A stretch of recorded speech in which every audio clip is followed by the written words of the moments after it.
Hey everyone, this is Lupine Fiasco back with some more mid-tier FaB gameplay through the Talishar.net client.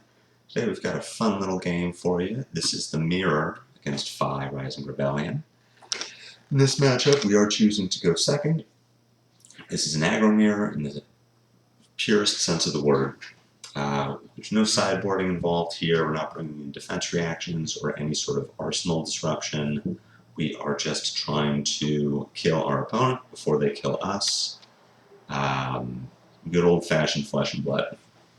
See that our opponent is also on the Kodachi momentum plan, which we are very familiar with. We have an Art of War in the opening hand, great for ultimately winning the game, not so much for preventing damage on turn 0. So if we're looking to keep a card in hand here, we do want to keep Rising Resentment. Lava Burst is something we can block with, as it is a finisher plus Art of War. It has the potential to make for a really clunky hand. Giving it Brand here just to prevent the mask trigger. Opponent throws a Blaze Headlong. We'll just block 2. We're going to leak quite a bit of damage on turn 1, but that's fine. Lava Vein Loyalty here for 1, which is going to give our opponent the Phoenix Link trigger. Being able to go 6 links wide off a 4-card hand is very impressive for opponent. We're not thrilled about giving up the first half of Furnace here, but that is why we bring the armor, right? Drawing a pretty clunky hand with a few options. What we can do here, we do want to keep this Art of War. We don't want to bottom it to E-Strike. We could Art of War off of a 4-card hand, which does, it's obviously not as good. Art of War is better the more cards you have in hand, because the more attacks you can put on the table to get that +1 bonus, the more value you're getting from that Art of War. If you put 3 attacks on the table with an Art of War was a head jab. But if you put 4 attacks on the table, Art of War was a Blaze Headlong. And if you put 5 on the table, it was an E-Strike. So we do want to elevate that. That brings us back to, we could arsenal the Art of War. We could play it here, banish the Enlightened Strike, and just hope to draw something okay. Considering that this is turn 1, not thrilled about using the Snapdragons here, we could pitch a Lava Vein Loyalty for Kodachi, Enlightened Strike for 7. Hope to throw our opponent off in some way. Hope that they go for overcommitting to a block, not realizing that we already have a card that we want to arsenal. As it is, I think I am actually inclined to play the Art of War here. Pitch Lava Vein Loyalty, banish Enlightened Strike, draw 2 cards. We'll have 2 floating resources for Kodachis. If we draw a Draconic Starter, we have a Blaze Headlong. We would have resources available to pick up our Phoenix Flame. So if I'm making this call now, it does seem a little weird to just throw out an Art of War this early. But other than that, we are either going to bottom the Art of War to the Enlightened Strike, which doesn't sound good, or we're going to break Snapdragons for what is a pretty underwhelming turn. So considering how clunky this hand is, Art of War really is the least bad option. And sometimes, as FaB, with how many non-go-again, non-draconic starters we have in our deck, sometimes you are just forced to take the least bad option.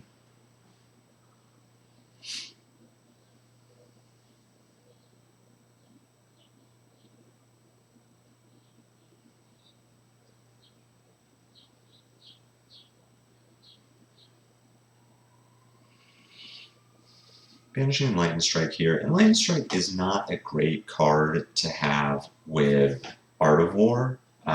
It takes 2 cards. It's a 2-card. With Art of War, it's a 2-card 8, which is still good value, but when we have Mask of Momentum, a 2-card 8 is much worse than 2 2 4s. So 1 chain link for 8 is often worse than 2 chain links for 4.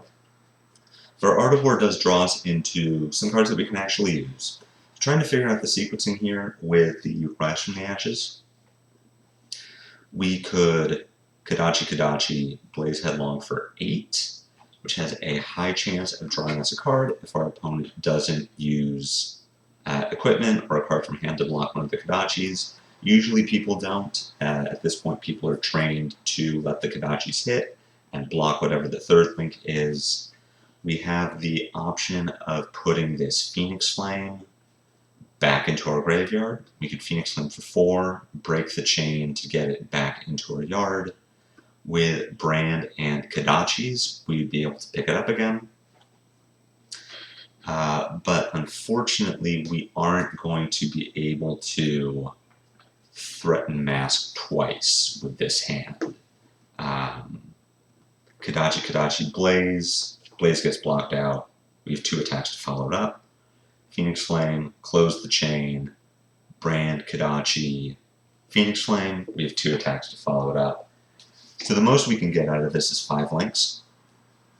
So how do we want to utilize those links, and do we want to set up an arsenal?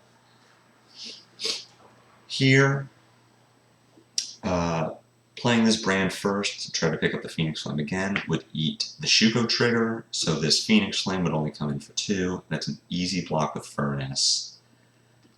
With all of this in mind, I am inclined to Kadachi Blaze Headlong. If our opponent gets a little skittish and does decide to block the second Kadachi with a card or equipment, then we can alternate our sequencing. Send Phoenix Flame for 2. Well, send Brand for 2, Phoenix Flame for 3. Oh my god, because there's a Rise from the Ashes. Brand for 5, Phoenix Flame for 3, Blaze for 5. That's my final answer. Kadachi, Blaze. But we decided to take a completely different line. Getting our FaB activation value. Close the chain.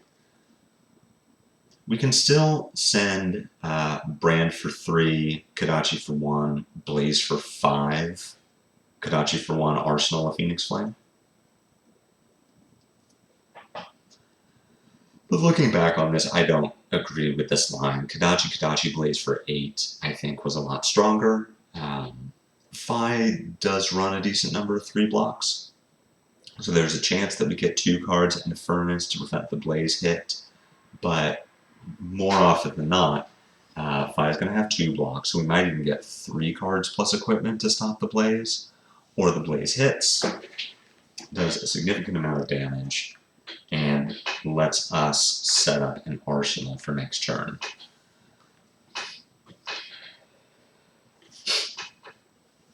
But with this line of play, looking to send Brand for 3, Kadachi for 1, Blaze for 5.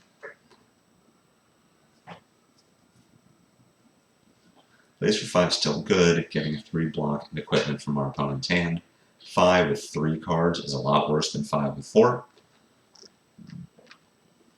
As we know from playing our own deck, a 4-card hand has a great chance of hitting 6 links. Any Brand, any blue is 4 links, plus a head jab, and a head jab is 6. With 3 cards, usually you can do 5 links. There's a chance that you can do 6 if you have a double strike, but otherwise you can only send 5. So opponent does decide to keep the 4th card. We get a draw with our Mask Momentum. Enlightened Strike is a good card to have in Arsenal. It isn't something that we can utilize here without putting our only Phoenix Flame on the bottom of the deck. If you've watched my videos before, you know that this is a horrible idea.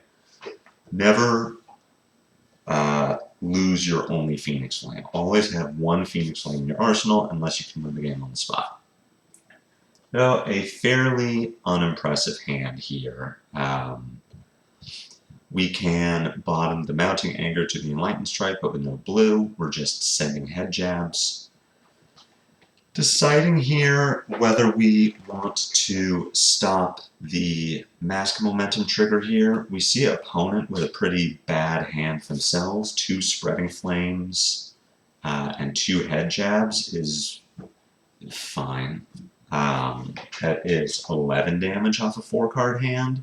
So, no, not even fine. That's below rate.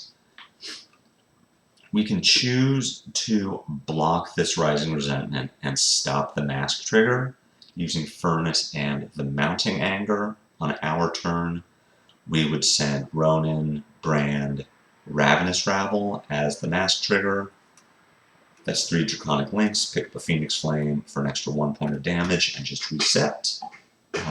Sending anywhere between 9 and 11 damage on our turn after opponent really kind of takes a turn off here is fine. We can also let this hit. Hope that whatever opponent draws is not very good. That lets us take the same line, 3, 3, 4, 1, 5, draw a card. Thinking about it now, I don't like that line. I do like blocking with Mounting Anger and Furnace, pushing 11 damage on our turn, and just resetting. But we'll see how I decide to play this out now. I just like being defensive here. We have a life lead. We will be behind on armor, which is relevant in this matchup. Usually in the FaB mirror, whichever player starts blocking with armor first is going to lose the game. You just don't have the resources available to prevent the mask triggers because we can't easily block Kodachis. We can't easily hit breakpoints. But with this, we are just sending 3, 2 head jabs and a Ravenous. Hope the Ravenous reveals a red, and then pick up a Phoenix Flame. Opponent blocking from hand to prevent the Brand hit. That's fine for us. Still just stick to our plan. We do reveal a red, so hitting for 4 here is nice. Opponent down to 4 cards. Possible they had all reds, possible they have 4 really good cards and just didn't want to have to worry. So here we see our opponent make a huge mistake. It's possible they just want to mitigate life loss. They think they have a real good hand and they just want to not have to worry about what we're going to crack back with. But overall, overblocking with equipment on a chain link that doesn't matter. There was no mask trigger on that Phoenix Flame. Just take the 1. Take the 1. You lose 1 life to save 2 life, which is good. We see another mistake from them here, maybe just caught up in the moment. If this Phoenix Flame was going to attack for 0, it should have led the chain rather than breaking it. I believe I remember this game. An opponent's last 2 cards are Ravenous Rabble, Lava Burst. They do the same amount of damage, right? This is a 14 damage turn from our opponent, but this Lava Burst isn't threatening a mask. If Phoenix Flame was the first card, followed by Ravenous Rabble, and Lava Burst, now that Lava Burst is threatening the mask trigger, and I need to decide, am I going to let this go through? That's a card in Arsenal. That's Snapdragon for 5 points of damage. But a small sequencing error from our opponent is really setting them up for failure for the rest of this game. So looking at what we have in hand, this is with 2 Kodachis, this is 2 attacks, and we have 2 head jab and a rabble, so we can go 6 wide here. We would not get to pick up our Phoenix Flame, and we wouldn't get to use this Enlightened Strike. And maybe this is fine, but opponent still has plenty of armor. The Furnace stops a double strike hit, the Shuko stops a Shuko double strike hit. So our opponent is not going to take all that much damage if we just play out this hand, and they have 4 cards in their hand. We have armor that we can block with, but we don't really want to at this point, so we can decide how we want to run this out. I do think, given that we have a Rabble, we can hope it hits for 4. We have a Rising Resentment that is not easily blocked by any one piece of armor. It'll take 2 to block now. I believe the line that I like here is a little sequencing to send Double Strike for 1, Kodachi for 1, Rising Resentment for 3, see if we can bait our opponent into giving their Furnace to stop the Rising Resentment, because that lets us set up Double Strike for 2, Kodachi for 1, Rabble for 4. We want to get this Furnace out before we attack with Rabble, because we want opponent to have to give 2 cards from hand or a card from hand and Mask Momentum. So we'll see how I sequence this here. We still have our Snapdragon Scalers, so sending in Lightning Strike for 5 to draw a card is not the worst thing in the world. This game is rapidly coming to an end. We don't want to win or lose having not spent our Snapdragon Scalers.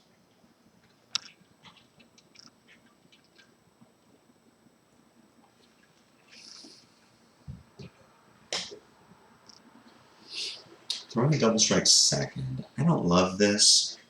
It lets opponent use armor to interrupt our chain links, and we'll reevaluate. We do get the Shuko, which is nice. Here I like Kodachi for 1, Kodachi for 1, Rabble for 4. That does get a card from our opponent's hand if they want to block the Rabble with Furnace.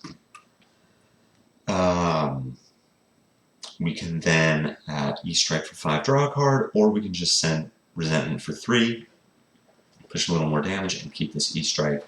Keeping E-Strike here, if we don't think our opponent is going to disrupt our arsenal, which we don't, it's always just good for fixing a bad hand. We still have the Snapdragons, so if we draw too many blues, or not enough blues, or all reds with a 1 cost, E-Strike with Snap to fix the hand is fine. So, having, I think, screwed up the sequencing here with the Double Strike, I like Kodachi Kodachi, Ravenous Rabble.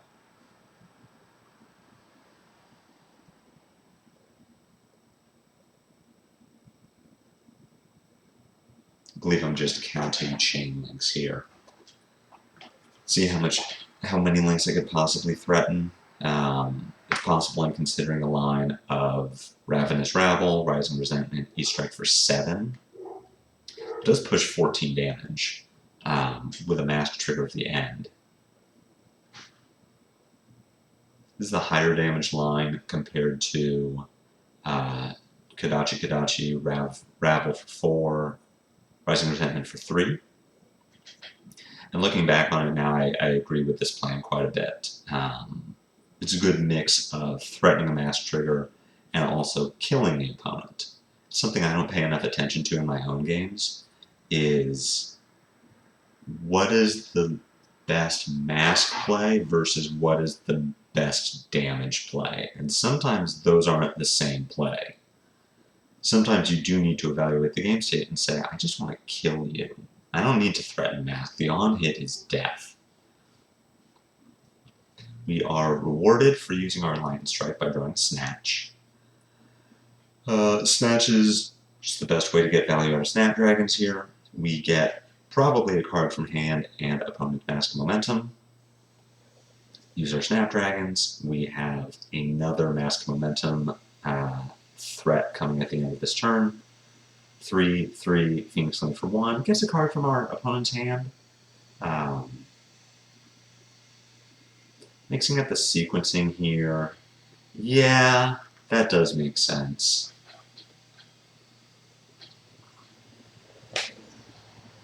We get a card from our opponent's hand, possibly 2. Or opponent decides to just roll the dice and hope that we can't find something to kill them with. They're almost rewarded for it. Soulbead Strike here, not a great draw, but it is enough to get cards out of our opponent's hand. They're at 2 life. Rather than send the Soulbead Strike and get 1 card, leaving our opponent at 2. We're going to Kodachi Kodachi, which gets a card, and leaves our opponent at 1. So I guess the third major mistake from our FaB player here is, I understand that they likely have a handful of 2 blocks, except for this Salt Balloon. Block the Lava Vein Loyalty. You are very far behind in this game, but at least you aren't dead. So, just a quick little FaB game there. We saw the power of going second into this matchup. Our opponent got to push some damage over on their turn 0, but we get to crack back with quite a bit more damage and strip their hand. We see the power of strategically using equipment rather than just using it to mitigate damage. And on our end, we saw how some bad sequencing can give our opponent the opportunity to leverage their armor well, sending that double strike on lane 2, got a block from the Shuko, where we would have liked to send 1 instead. Either the Shuko overblocks, which is just us accruing value, or they don't block with the Shuko and we get to threaten Mask. So overall, good game from us. Could have played it better. Yeah. Hopefully everyone learned something. I know I did, and I will see you all next time.